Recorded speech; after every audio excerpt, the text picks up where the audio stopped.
Every night I keep having the same dream. It started 3 weeks ago. The first night it seemed ordinary enough, a strange dream, vivid but harmless. I was walking through a dense forest, the trees impossibly tall, their branches twisting together to form a canopy that blocked out the sky. The air was thick, heavy with the scent of earth, and something faintly metallic. There was a faint hum in the distance, low and resonant, vibrating through the ground and into my bones. It pulled me forward, step by step, though I didn't know why. Eventually, I came to a clearing. In the center stood a well.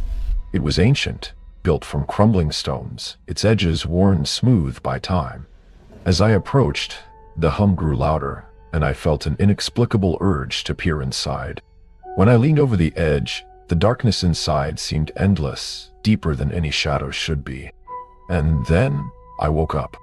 The second night, it was the same. The forest, the hum, the well. But this time, when I looked into the well, I saw movement. Something shifted in the darkness, too far down to make out clearly, but it was there. I woke up drenched in sweat, my heart pounding. By the third night, I knew something was wrong.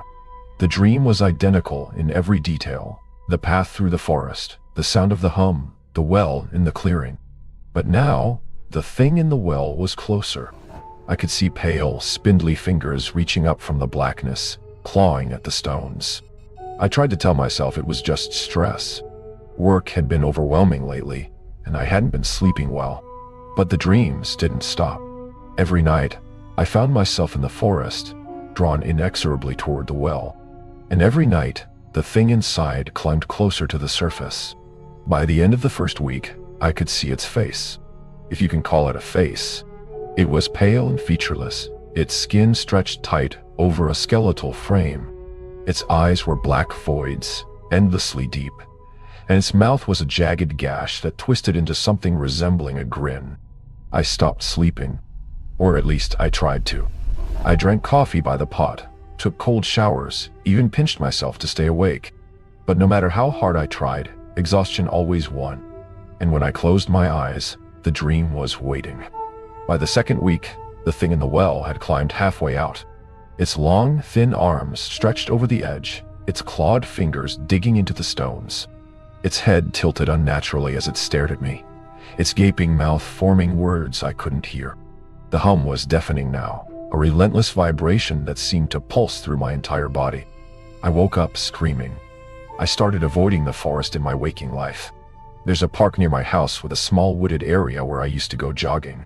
But after the dream started, I couldn't bring myself to go near it. Every tree reminded me of the ones in the dream, their branches twisted and gnarled, their shadows stretching long and dark.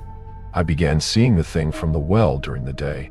At first, it was just flashes, out of the corner of my eye, in the reflection of a window, in the darkness of a hallway. But soon, it was more than that. I'd see it standing at the edge of the parking lot at work, its faceless head tilted as if watching me, or lurking in the corner of my bedroom at night, just beyond the reach of the light. No one else could see it. When I told my coworkers, they looked at me like I was crazy. "You need to get some rest," one of them said. "You look like hell." By the third week, I was barely functioning. The dreams were worse than ever. The thing in the well had climbed completely out now. It stood in the clearing, impossibly tall and impossibly thin, its bony limbs contorting as it moved toward me. Its voice was a raspy whisper, like dead leaves scraping against pavement. "You called me." "I didn't," I screamed. "You called me." Its grin widened, its black eyes boring into mine. And now I'm here. When I woke up, I was lying in bed, but the hum was still there. It wasn't as loud as in the dream, but I could hear it. Faint, distant, like a low-frequency vibration at the edge of perception. And I could feel it, deep in my chest, resonating through my bones, pulsing in time with my heartbeat. I don't know what's happening to me. The thing from the well is here, in my house. I can feel its presence, even when I can't see it. The hum is constant now, louder every day. I tried to call for help, but my phone doesn't work. The screen is filled with static, and all I can hear when I dial is the hum. Even my laptop is useless. The moment I try to type or send a message, the screen freezes, and the words "you called me" appear over and over again. Last night, the dream changed. I wasn't in the forest anymore. I was in my bedroom, lying in bed, staring at the ceiling. And the thing from the well was standing over me.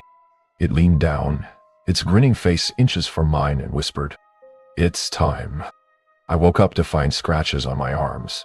They weren't deep, but they were unmistakable, thin, jagged lines etched into my skin. I don't remember doing it to myself, but I don't remember much anymore. The hum is so loud now that I can't think straight. The thing from the well is always here, lurking in the corners of my vision, waiting. I haven't slept in days, but it doesn't matter. The dream finds me even when I'm awake. And now, I think I understand. I didn't call it. It called me. And I answered.